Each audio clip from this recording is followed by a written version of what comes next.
அருட்பெருஞ்சோதி அருட்பெருஞ்சோதி தனிப்பெரும் கருணை அருட்பெருஞ்சோதி.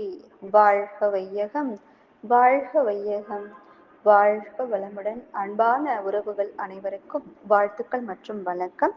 இன்றைய சிந்தனை மெய் விளக்கம்.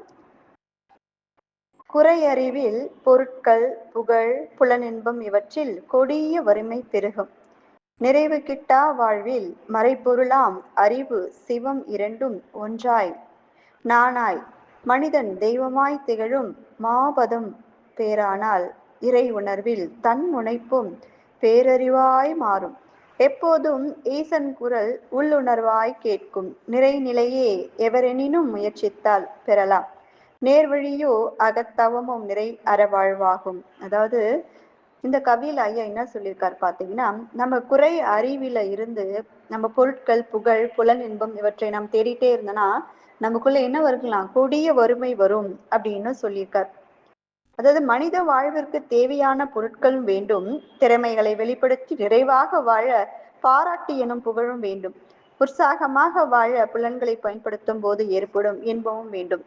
மனிதனின் அறிவு குறைபாட்டினால் பொருள், புகழ், புலன், இன்பம் ஆகியவற்றில் நிறைவு கிட்டவில்லையானால் அடிப்படை பொருளாதார வசதி இன்மையாகிய கொடிய வறுமை சமுதாயத்தில் பெருகிவிடும் என்று நம் ஐயா சொல்றாருங்க. ஆனால் மறைப்பொருளாக உள்ள இறைநிலையின் ஒரு பகுதியாக நானும் இருப்பதை மனிதன் உணரும் போதுதான் தனது என்று எல்லை கட்டிய தன்முனைப்பு உணர்வானது பேரறிவாக உயர்ந்து விரிந்து மாற்றம் பெறும் என்கிறார். கண்டிப்பா தன் முனைப்பு அப்படின்றது, நான் தனது அப்படின்றது நம்ம எப்போ நீங்கோன்னா அந்த தன் முனைப்பு மாற்றம் வரும்போது அது பேரறிவாக மாறும்.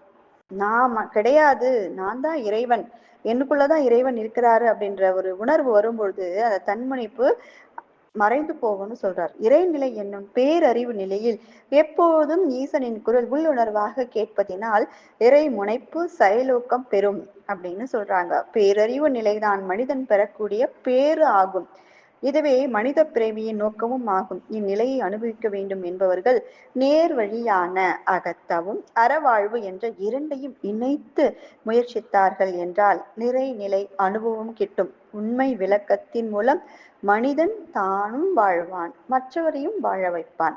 அதாவது நாம இந்த மனித பிறவியின் நோக்கம் என்ன என்பதை தெரிந்து கொண்டு அந்த தன் முனைப்பானது நீங்கி பேரறிவாக மாறும்போது உள்ளுணர்வாக எப்போதும் அந்த இறைவனுடைய குரல் கேட்கும் அப்படின்னு சொல்றாங்க.